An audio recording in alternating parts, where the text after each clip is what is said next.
Supreme court ने कांग्रेस सांसद और लोकसभा में विपक्ष के नेता राहुल गांधी के खिलाफ उत्तर प्रदेश में लंबित निजी आपराधिक शिकायत की कार्रवाई रद्द कर दी। यह मामला हिंदुत्व विचारक विनायक दामोदर सावरकर के खिलाफ कथित आपत्तिजनक टिप्पणी और समाज में सांप्रदायिक वैमनस्य फैलाने के आरोपों से जुड़ा हुआ था। राज्य सरकार ने कहा कि इस मामले में मुकदमा चलाने के लिए मंजूरी नहीं थी। शीर्ष अदालत ने कहा कि यदि मंजूरी नहीं है तो मामला यहीं खत्म हो जाता है। इसके बाद पीठ ने शिकायत और मजिस्ट्रेट द्वारा पारित सभी संबंधित आदेशों को रद्द कर दिया। न्यायमूर्ति दीपांकर दत्ता और न्यायमूर्ति शील नागू की पीठ ने यह आदेश पारित करते हुए कहा कि आईपीसी की धारा 153A के तहत अपराध का संज्ञान लेने से पहले उत्तर प्रदेश सरकार की आवश्यक मंजूरी नहीं ली गई थी।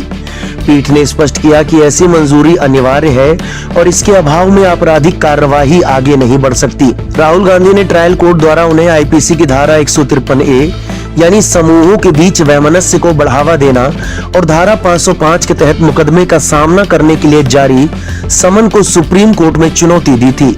इलाहाबाद हाई कोर्ट से राहत नहीं मिलने के बाद उन्होंने शीर्ष अदालत का रुख किया था। सुनवाई के दौरान न्यायमूर्ति दत्ता ने उत्तर प्रदेश सरकार की ओर से पेश अतिरिक्त सॉलिसिटर जनरल KM नटराज से पूछा कि क्या राज्य सरकार ने अभियोजन के लिए मंजूरी दी है।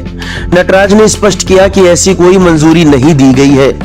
CRPC की धारा 196 के तहत आईपीसी की धारा 153A से संबंधित अपराध का संज्ञान लेने के लिए राज्य सरकार की पूर्व मंजूरी आवश्यक होती है।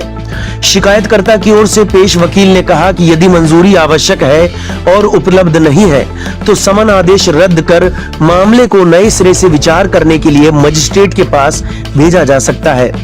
उन्होंने कहा कि यदि मंजूरी लेना आवश्यक होगा तो इसके लिए वह आवश्यक कदम उठाएंगे। हालांकि न्यायमूर्ति दत्ता ने कहा कि अपराध का संज्ञान लेने से पहले मंजूरी अनिवार्य है। उन्होंने टिप्पणी की, यदि मंजूरी नहीं है तो मामला यहीं खत्म हो जाता है। इसके बाद पीठ ने शिकायत और मजिस्ट्रेट द्वारा पारित सभी संबंधित आदेशों को रद्द कर दिया। राहुल गांधी को दिसंबर 2024 में एक प्रेस कॉन्फ्रेंस में दिए गए भाषण को लेकर आरोपी के रूप में समन किया गया था। शिकायतकर्ता अधिवक्ता नृपेंद्र पांडे ने आरोप लगाया था कि राहुल गांधी ने सावरकर को अंग्रेजों का सेवक बताया था और दावा किया कि उन्हें अंग्रेजों से पेंशन मिलती थी। शिकायतकर्ता का आरोप था कि इन टिप्पणियों का उद्देश्य समाज में नफरत और वैमनस्य फैलाना था।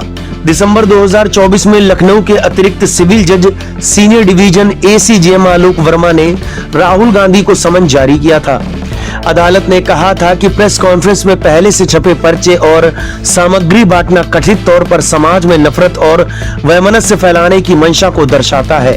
इलाहाबाद हाई कोर्ट ने 4 अप्रैल 2025 को राहुल गांधी को राहत देने से इनकार कर दिया था।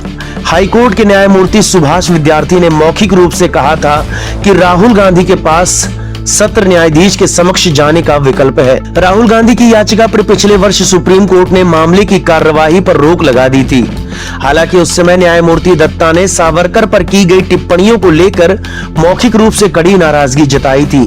उन्होंने सवाल किया था कि क्या स्वतंत्रता सेनानियों के साथ इसी तरह का व्यवहार किया जाना चाहिए। न्यायमूर्ति दत्ता ने भी यह कहा था कि यदि भविष्य में ऐसी टिप्पणियां दोहराई गई तो अदालत राहुल गांधी के खिलाफ स्वतः संज्ञान लेकर अवमानना की कार्रवाई शुरू कर सकता है। हालांकि पीठ ने मामले को पूरी तरह कानूनी आधार पर समाप्त कर दिया है। उत्तर प्रदेश सरकार की ओर से अभियोजन की मंजूरी नहीं दिए जाने के कारण राहुल गांधी के खिलाफ शिकायत और मजिस्ट्रेट के समन समेत संबंधित कार्यवाही रद्द कर दी गई। वरिष्ठ अधिवक्ता डॉक्टर अभिषेक मनु सिंघवी ने राहुल गांधी की ओर से पैरवी की थी।